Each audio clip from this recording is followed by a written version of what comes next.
Cyberpunk 2077 is within touching distance now, at which point millions of people around the world will finally be jumping into the game that they've been waiting for years now. Ahead of that launch, a relatively small number of publications and outlets have gone live with their reviews, and as you might expect, these reviews have revealed some new details about CD Projekt RED's open-world RPG. In this feature, we're going to talk about the most intriguing of those details. Campaign length. CD Projekt RED mentioned not that long ago that they had taken feedback for The Witcher 3's extremely long campaign into account, and as a result, cut down the length of Cyberpunk 2077's critical path. Recently published reviews have provided more specific numbers. The Digital Fix, for instance, mentioned in their review that they were able to finish the campaign, which included, quote, a lot of side quests, in 30 hours. There's still plenty of optional content to dive into, but it seems the main story itself is significantly shorter than The Witcher 3. Choices. Choice and consequence mechanics are crucial in an RPG such as Cyberpunk 2077, and after how well they implemented those in The Witcher 3, CDPR had high expectations to live up to. Based on early reviews, it seems they've done just that.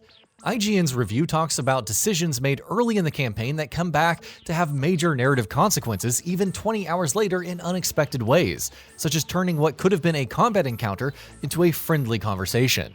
The fates of characters and V themselves will of course change based on your choices, while it also looks like even entire missions can be skipped depending on what choices you make. Endings. The aforementioned choice and consequence mechanics would count for very little if Cyberpunk 2077 didn't have meaningfully different endings for players, but thankfully it seems like it does. In their review, IGN mentioned that they were able to see 7 different endings during their time with the game, which entailed 5 very different conclusions to the story, and one that was similar to one of the others. Not to mention there also being 3 completely different final missions in the endings they got. Difficulty. Difficulty is a tricky thing to tackle for any RPG, and poor approaches to challenge can lead to things such as level gating and level scaling. Cyberpunk 2077, it seems, is taking a rather interesting approach to difficulty, and basically dividing its content on the basis of whether it's optional or not. The Digital Fix's review states that the main quests in the game all seem to be universally set to medium difficulty, which means that you're never locked out of the main quest on the basis of challenge. That said, side quests do seem to vary in terms of how challenging they are, which means side quests do have a little bit of level gating involved. Bullet sponge enemies.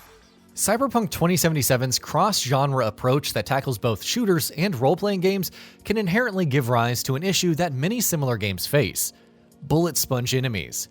If you're shooting someone in the head, you want them to go down immediately, but if you're playing an RPG, you want your character build and stats to govern the damage you're dealing. Not a lot of games have been able to strike the right balance, and it seems Cyberpunk 2077 also struggles with that a little bit. In their review, Game Watcher have said that Cyberpunk 2077 has a very notable case of enemies being bullet sponge enemies, and they even say that several enemies in the game can take an entire 30 bullet magazines worth of damage before they go down. Mission logs. With any game that is as big as Cyberpunk 2077 clearly is, how it structures itself and presents players with information on how its quests are prioritized can be a very important element. Cyberpunk 2077 structuring seems to be similar to The Witcher 3. IGN's review mentions that missions are broken down into 3 categories: main jobs, which are story quests; gigs, which are small, bite-sized missions that don't seem to have much of a bearing on the main quest; and side jobs, which essentially includes every other type of side mission and activity in the game. Each of these also has a separate progress tracker assigned to them, though it seems the separation there is far less clear. For instance, apparently doing some side jobs can move your progress tracker in the main jobs up to a higher number. The prologue. One other thing that some reviewers have brought up is Cyberpunk 2077's slow burn of a story. IGN, in fact, say that they played the game for 6 hours before they got past the prologue, and finally got to the title drop. Interestingly enough, it also seems like during the prologue, the game structure is a bit more restrictive, and you can't go wherever you please.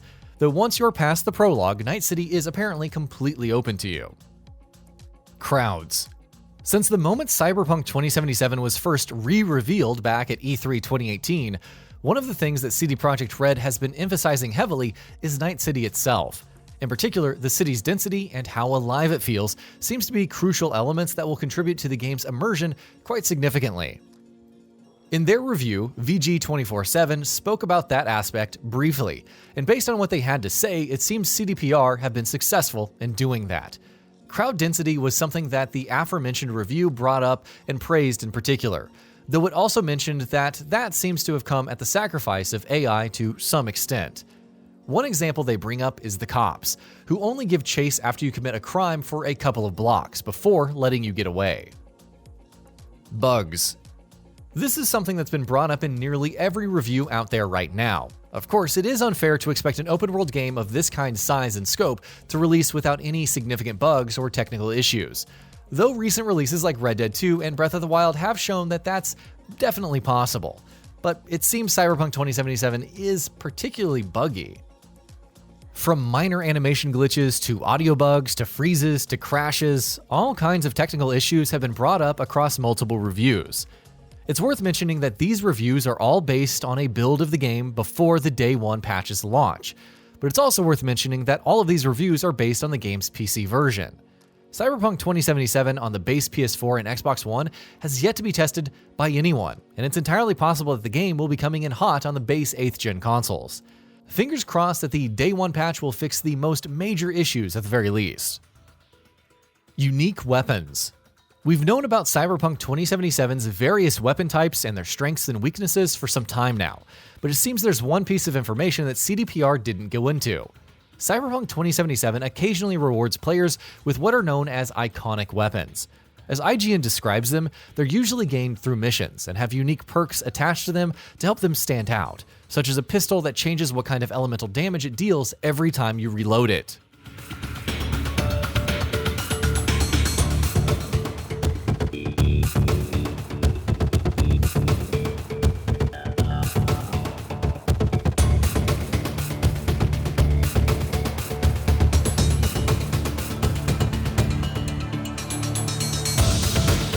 And that about does it for this video. If you enjoyed what you watched and want to see more from GamingBolt, you can always hit that subscribe button and turn on the bell icon next to it.